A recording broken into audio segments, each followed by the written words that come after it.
Hello and welcome to day 14 on RPG a Day here at the Miskatonic Playhouse.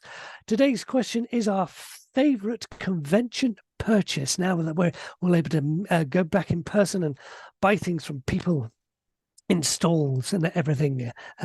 Favorite convention purchase. Newman, who's taking this one? Well, selfishly, I'm taking this one. Fantastic. Step into the spotlight and tell us all about your favorite convention purchase. Well, thank you very much. And I'd very much like the others around the table to jump in because I'm sure they have as much knowledge as I do. When I went to UK Games Expo, not this last year that's just gone, where the Miskatonic Playhouse had their first gathering, which was absolutely wonderful. And it was an opportunity for us to go, oh my God, that's what you look like. Everyone didn't know that I was 7'2" tall. It was quite a unique experience. But when I went the year before, when I basically went as a trial mission for the Playhouse, I managed to pick up this little beauty. So this is Call of Cthulhu, Corsairs of Cthulhu, which is basically, pirates of Cthulhu. And I know Cosmic is also a fan of this and has backed this when it was a Kickstarter. It is a fantastic book.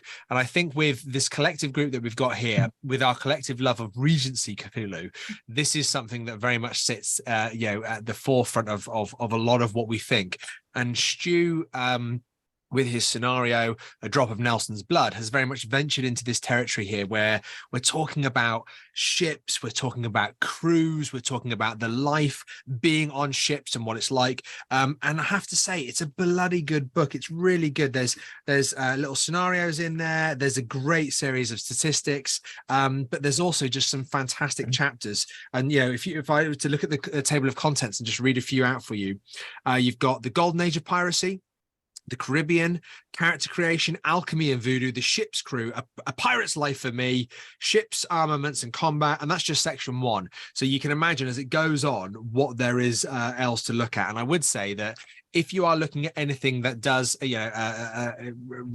revolve around boats, revolve around that particular time period as well, this is a fantastic book that could be used with things like A Drop of Nelson's Blood and the collective, I suppose, naval collection, Stu, of In Strange Seas.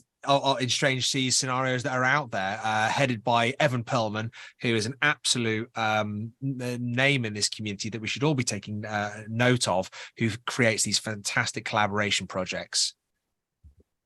Oh, yes, I remember backing it, and there were all kinds of extras you could get. You could actually get physical props related to the campaign story in Corsairs of Cthulhu, and it is a very different sort of time. It'd be interesting to see, Stu, your take on the book, because you've done a lot of research. I think it is slightly apart from Drop of Nelson's Blood kind of territory, but it is. Although I also backed the Kickstarter, so I also have a copy, and I did dip into it to have a little look and see actually. But you're right, it is earlier. It's the 1730s, 1740s. Yes. It's your golden age of piracy.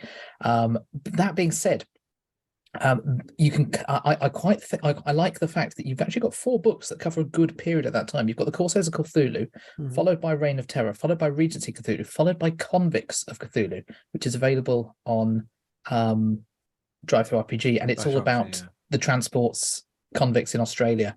Wow. And they're all so significantly different in the same time period. Absolutely. That's quite amazing, isn't it? You could take all of those, couple it in with Evan Perlman's In Strange Seas. You could make yourself a century-spanning campaign there. Yeah. Challenge accepted, Stu. Yeah.